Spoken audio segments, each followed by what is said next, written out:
ಜೀವವನ್ನು ಶಕ್ತಿಯನ್ನು ಸಾರುತ್ತ ಮಾತುಗಳು ಸ್ವಾಮಿ. ಅಪ್ಪ ಅವರ ದೇಹಕ್ಕೂ ನಮ್ಮ ಆತ್ಮಕ್ಕೂ ಬೇಕಾಗಿವೆ ಅಪ್ಪ. ಅಂತ ಮಾತುಗಳನ್ನು ನಮಗೆ ದಯಪಾಲಿಸಿಕೊಡು ಸ್ವಾಮಿ. ಕರ್ತನೇ, ನನಗೆ ಸಂಪೂರ್ಣವಾಗಿ ನಮಗೆ ನಾಶಪಡಿಸಲು ನಮಗೆ ಮಾತನಾಡಬೇಕು. ನೀನು ಸ್ವಾಮಿ ಮಾತನಾಡಿದಾಗ ಈ ನಾಮದಲ್ಲಿ ಬೆಳೆಯಲು ಬಲ ನೀಡುತ್ತದೆ. ಆಮೇಲೆ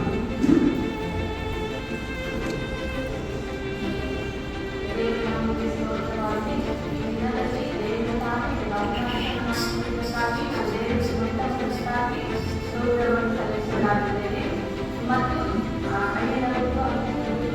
ನಾನು ಹೃದಯಪೂರ್ವಕವಾಗಿ ವಂದನೆಗಳನ್ನು ಸಲ್ಲಿಸುತ್ತೇನೆ. ಎಲ್ಲರಿಗೂ ಸಹ ನಾನು ಸಲ್ಲಿಸಲು ಎಲ್ಲರೂ ವಂದನೆಗಳನ್ನು ಸಲ್ಲಿಸಲಾಗಿದ್ದೇನೆ. ನಾನು ಇದೇ ಮೊದಲ ಬಾರಿ ಪ್ರಸಂಗ ಮಾಡುತ್ತಿದ್ದು ನನ್ನ ಮಾತುಗಳಲ್ಲಿ ನನ್ನ ಏನಾದರೂ ತಪ್ಪಾದರೆ ದಯಮಾಡಿ ನನಗೆ ಕ್ಷಮಿಸಿರಿ. ನಾನು ದೇವರಾಗಿ ನಿಂತುಕೊಂಡು ವಾಕ್ಯವನ್ನು ಹೇಳುತ್ತೇನೆ. ಸಹಾಯ ಮಾಡಿ. ಒಂದು ವಾಕ್ಯ ಹೇಳ್ತೇನೆ. ದೇವರು ಸಭೆಗೆ ಏನು ಹೇಳ್ತಾರಂದ್ರೆ, ದೇವರ ದಯ ಹೊಂದಿದವಳೆ ನಿಮಗೆ ಶುಭವಾಗಿದೆ. ಮರಿಯಳಿಗೆ ದೇವದೂತರ ಬಂದು ಹೇಳಿದಂತೆ ಇವತ್ತು ನಮ್ಮೆಲ್ಲ ಮಹಿಳೆಯರಿಗೂ ದೇವರು ಶುಭವನ್ನು ಹಾರೈಸ್ತದನ್ನ. ನಾವು ದೇವರ ದಯವನ್ನು ಹೊಂದಿದವರು. ಇಲ್ಲಿ ಕುಂತ ಮಹಿಳೆಗೆ ಯಾವುದು ನೀವು ಸಾಮಾನ್ಯದವರಲ್ಲ, ದೇವರ ದಯವನ್ನು ಹೊಂದಿದವರು.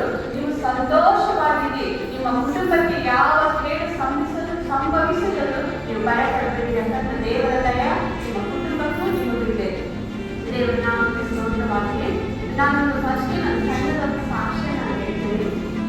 ಹೋದ ವಾರ 6, 7, 8ನೇ ತಾರೀಕು ನಾವು ಉಪವಾಸ ಪ್ರಾರ್ಥನೆಯನ್ನು ನಮ್ಮದು ಪ್ರಾರ್ಥನಾ ತಂಡ ಇದೆ, ನಾವು ಆರಂಭಿಸಿದ್ವಿ. ಆ ಪ್ರಾರ್ಥನೆ ಯಾತಕ್ಕಾಗಿ ಅಂತಂದ್ರೆ ನಮಗಾಗಿ ಮತ್ತು ನಮ್ಮ ಕುಟುಂಬಕ್ಕಾಗಿ ನಾವು ಉಪವಾಸ ಪ್ರಾರ್ಥನೆಯನ್ನು ಆರಂಭಿಸಿದ್ವಿ. 6, 7, 8, 3 ದಿನ ಆಯ್ತಲ್ಲ, ನಾವೇನು ಅದರೊಳಗೆ ಭಾಗ ಮಾಡಿ ಬರ್ಕೊಂಡ್ವಿ. ಒಂದು ನಾನು ಮತ್ತು ನನ್ನ ಕುಟುಂಬ ಒಂದರಲ್ಲಿ ಬರ್ವಿ ನನ್ನ ಮುಂದೆ ಹೇಳಿದೆ. ಎರಡನೇದು ನನ್ನ ಕುಟುಂಬದ ಮುಂದೆ ಹೇಳಿ ಎಂಬುದಾಗಿ ನಾವು ಬರ್ತೀವಿ. ನಾನು ಬರದೆ ನನ್ನ ಮುಂದೆ ಏನಂತ ನಾನು ಬರದೆ ದೇವರೇ, ನನಗೆ ಜ್ಞಾನ ಇಲ್ಲಪ್ಪ, ನನಗೆ ಎಲ್ಲಿನ ಶಕ್ತಿ ಇಲ್ಲ, ನನಗೆ ನೀನು ಕೊಡುವುದಾಗಿ ಪ್ರಶ್ನೆ ಬರದೆ. ಎರಡನೇ ಬರದೆ ಸ್ವಾಮಿ ನನಗೆ ನಿದ್ದೆ ಜಾಸ್ತಿ ರಾತ್ರಿ ಎಷ್ಟಾಗಿ ಹೆಸರಿಟ್ಟು ನಾನು ಬೆಳಿಗ್ಗೆ ಹೇಳ್ಬೇಕಂದ್ರೆ ನನಗೆ ಭಾಳ ಕಷ್ಟ. ಅಂತಂದ್ರೆ ನನಗೆ ನಿದ್ದೆ ಕಡಿಮೆ ಮಾಡಿ. ಯಾವ ನಿದ್ದೆ ಕಡಿಮೆ ಮಾಡಿದ್ರೆ ನಾನು ಪ್ರಾರ್ಥಿಸುತ್ತಪ್ಪ, ಅನೇಕ ಸಂಗತಿಗಳಿಗಾಗಿ ನಾನು ಪ್ರಾರ್ಥಿಸ್ಬಿಟ್ಟು ನನ್ನ ನಿದ್ದೆ ಕಡಿಮೆ ಮಾಡಂತ ಎರಡನೇ ಬರದೆ. ಮೂರನೇ ಬರದೆ ಬೇರೆ ಇನ್ನೊಂದು ಚಿತ್ತ ನನ್ನ ಜೀವಿತದಾಗ ಏನಿದೆ ಸ್ವಾಮಿ ಅದು ಮಾತ್ರ ನೆರವೇರಬೇಕು ಅಂತ ಮೂರನೇ ಬರದೆ. ನಾಲ್ಕನೇ ಬರದೆ ನನ್ನ ಒಂದು ಕೆಲಸ ಬೇಕಂದ್ರೆ ಅದು ಚಿತ್ತ ಇದ್ರೆ ಯಾವ ಕೆಲಸ ನೀವು ಕೊಡ್ತೀಯೋ ಗೊತ್ತಿಲ್ಲ, ನನ್ನ ಕೆಲಸ ಕೊಡೋಣ. ಆ ನಾಲ್ಕನೇದಾಗಿ ಬರದೆ ನಾನು ಪ್ರವಾದಿಯಾಗಿಯೂ ಒಂದು ದೇವರ ಹಾಗೆಯೂ ನಾನು ಮಾತನಾಡುವುದರಿಂದಾಗಿ ನಾನು ಬರದೆ. ಇದು ಬರೋದು 3 ದಿನ ಅಷ್ಟೇ ಮುಗಿಯಕ್ಕೆ ಬಂದು 3 ದಿನ ಆದಮೇಲೆ ನನ್ನೊಟ್ಟಿಗೆ ಏನೋ ಒಂದು ಬದಲಾವಣೆ. ದೇವರು ನನ್ನೊಟ್ಟಿಗೆ ಏನೋ ಹೇಳ್ತಾರೆ, ನೀನು ಇದ್ದ ಸ್ಥಿತಿಯೊಳಗೆ ಇರಲ್ಲ, ದೇವರು ನೀನು ಏನೋ ಮಾರ್ಪಡಿಸ್ತಾನೆ. ನನ್ನ ಜೀವಿತದಲ್ಲಿ ದೇವರು ಏನೋ ನನ್ನ ಪ್ರವೇಶ ಮಾಡ್ತಾರೆ ಅಂತ ನನಗೆ ಅನಿಸ್ತಾ ಬರುತ್ತೆ.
ರೀತಿ ಇದೆ ಅಂತಂದ್ರೆ, ನಾನು ತಿಳ್ಕೊಂಡಿರುವಂತ ದೇವರ ವಿಷಯ ಏನಂದ್ರೆ, ಇಸ್ರಾಯೇಲರು ದೇವರಿಗೆ ದ್ರೋಹ ಮಾಡಿ ಅವರು ಒಂದು ಬಾಧಿಸಲ್ಪಟ್ಟಿದ್ದಾರೆ. ಅವರಿಗೆ ಸಿಸೇರನೆಂಬ ಒಬ್ಬ ಸೇನಾಧಿಪತಿ 900 ಕಬ್ಬಿಣ ರಥಗಳುಳ್ಳಂತ ಆ ಮನುಷ್ಯರು ಅವರನ್ನು ಅದು ಒಂದು ಬಲ ಹಿಡ್ಕೊಂಡು ಇಸ್ರಾಯೇಲರನ್ನ ಬಾಧಿಸ್ತಾರೆ. ಯಾವ ರೀತಿ ಬಾಧಿಸ್ತಾರೆ? 20 ವರ್ಷಗಳ ಕಾಲ ಅವರನ್ನು ಬಾಧಿಸ್ತಾನೆ ಇದ್ದಾರೆ. ಅವಾಗ ಅವರು ಯೆಹೋವನಿಗೆ ಮೊರೆ ಇಟ್ಟರು ಅಂತ ದೇವವಾಕ್ಯ ಹೇಳ್ತಾರೆ. ಅವರು ಯೆಹೋವನಿಗೆ ಮೊರೆ ಇಟ್ಟಾಗ ಆ ಮೊರೆ ದೇವರು ಕೇಳಿದ. ಆ 20 ವರ್ಷದಿಂದ ಬಾಧಿಸಲ್ಪಟ್ಟಂತ ಆ ಸ್ತ್ರೀ, ಆ ಒಂದು ಜನಾಂಗಕ್ಕೆ ಇಸ್ರಾಯೇಲನ್ನು ಬಿಡಿಸುವುದಕ್ಕಾಗಿ ಒಬ್ಬ ಸ್ತ್ರೀಯನ್ನು ದೇವರು ಅಲ್ಲಿ ಆರಿಸಿಕೊಳ್ತಾರೆ. ಆ ಸ್ತ್ರೀಗೆ ದೇವರ.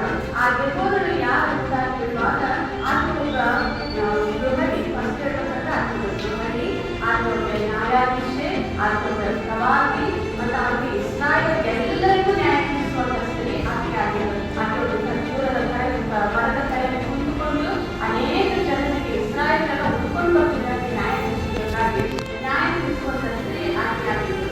ಹಾಗಾದ್ರೆ ನಾನು ಏನ್ ಹೇಳ್ತೇನಪ್ಪ ಅಂದ್ರೆ, ನಮ್ಮ ಕುಟುಂಬ ಇವತ್ತು 5 ವರ್ಷ, 10 ವರ್ಷ, 15 ವರ್ಷ, 20 ವರ್ಷ ನಮ್ಮ ಕುಟುಂಬಗಳು ಸಹ ಕಟ್ಟಲ್ಪಟ್ಟಿದ್ದವು. ಯಾವ ರೀತಿಯಾಗಿ ಕಟ್ಟಲ್ಪಟ್ಟಿದ್ದವು? ಸಾಲದಿಂದ, ರೋಗದಿಂದ, ಶಾಪದಿಂದ, ಮಾಟ ಮಂತ್ರದಿಂದ, ಅನಾರೋಗ್ಯದಿಂದ ನಮ್ಮ ಕುಟುಂಬಗಳು ಕಟ್ಟಲ್ಪಟ್ಟಿದ್ದವು. ಹಾಗಾದ್ರೆ ನೀನು ಇವತ್ತು ದೇವರಾಗಲಿಕ್ಕೆ ಸಾಧ್ಯ ಇದೆಯಾ? ನಿನ್ನ ಕುಟುಂಬದ ಪ್ರವಾದಿ ಆಗಲಿಕ್ಕೆ ಸಾಧ್ಯ ಇದೆಯಾ? ನೀನು ನಿನ್ನ ಕುಟುಂಬವನ್ನು ಬೆಳೆಸಿಕೊಳ್ಳೋದಕ್ಕಾಗಿಯೇ ದೇವರು ನಿನ್ನನ್ನು ನಿನ್ನ ಕುಟುಂಬದಲ್ಲಿ ದೇವರನ್ನಾಗಿಯೂ ಒಂದು ಪ್ರವಾದಿಯನ್ನಾಗಿಯೂ ಆತನು ಇಟ್ಟಿದ್ದಾನೆ. ನೀನು ಇವತ್ತು ಎದ್ದೇಳಬೇಕು. ನೀನು ದೇಶವನ್ನು ನ್ಯಾಯ ತೀರಿಸುವಂತ ನ್ಯಾಯಾಧೀಶ ಅಷ್ಟೇ ದೇವರಲ್ಲ, ನಿನ್ನ ಕುಟುಂಬಕ್ಕಾಗಿ ನೀನು ನ್ಯಾಯ ತೀರಿಸುವಂತ ನಿನ್ನ ಕುಟುಂಬದ ದೇವರ ನೀನಾಗಿದೆಯಾ? ಈ ದೇವರ ವಿಷಯವಾಗಿ ನೋಡುವಾಗ ದೇವರನ್ನು ಸಣ್ಣ ಇರುವಾಗಲೇ ದೇವರಿಗೆ ವಿಧೇಯರಾಗಿ ಜೀವಿಸಿದಂತ ಒಬ್ಬ ಸ್ತ್ರೀ, ದೇವರ ಆ ಇಸ್ರಾಯೇಲರ ಜನರನ್ನು ಬಿಡಿಸುವುದಕ್ಕಾಗಿ ಆ ದೇವರನ್ನು ನೇಮಕ ಮಾಡಿದ್ದಾನೆ. ಇವತ್ತು ನಮ್ಮ ಕುಟುಂಬಗಳನ್ನು, ನಮ್ಮ ಒಂದು ಮಕ್ಕಳ ಜೀವಿತವನ್ನು, ನಮ್ಮ ಗಂಡನನ್ನು ನಾವೆಲ್ಲರನ್ನು ಕಟ್ಟಿಕೊಳ್ಳೋದಕ್ಕಾಗಿ ಇವತ್ತು ನಾವು ದೇವರಾಗಿ ಹೇಳೋಣ. ಈ ಸಭೆಗೆ ದೇವರು ಹೇಳುವಂಥದ್ದು ಏನಂದ್ರೆ, ನಮಗೆ ಕುಂದಿರುವಂತ ಸ್ತ್ರೀ ಯಾರು ಸಾಮಾನ್ಯದವರಲ್ಲ. ದೇವರು ನಮಗೆ ಒಂದೊಂದು ತಲಾಂತಗಳನ್ನು ನಮಗಿಟ್ಟು ಈ ಸಭೆಗಳಿಗೆ ನಮ್ಮನ್ನು ಕಳಿಸಿದ್ದಾನೆ. ಇವತ್ತು ನಾವು ಸಭೆಗಳಿಗೂ ನಮ್ಮ ಪಟ್ಟಣಕ್ಕೂ ನಮ್ಮ ದೇಶಗಳು ನಮ್ಮ ಕುಟುಂಬಗಳನ್ನು ಕಟ್ಟಿಕೊಳ್ಳುವಂತ ದೇವರಾಗಿ ನಾವೇನ್ ಹೇಳ್ತಿದ್ದೇವೆ. ಹಾಗಾದ್ರೆ ದೇವರ ಹಾಗೆ ಆಗ್ಬೇಕಂದ್ರ ನಾವೇನ್ ಮಾಡೋಣ?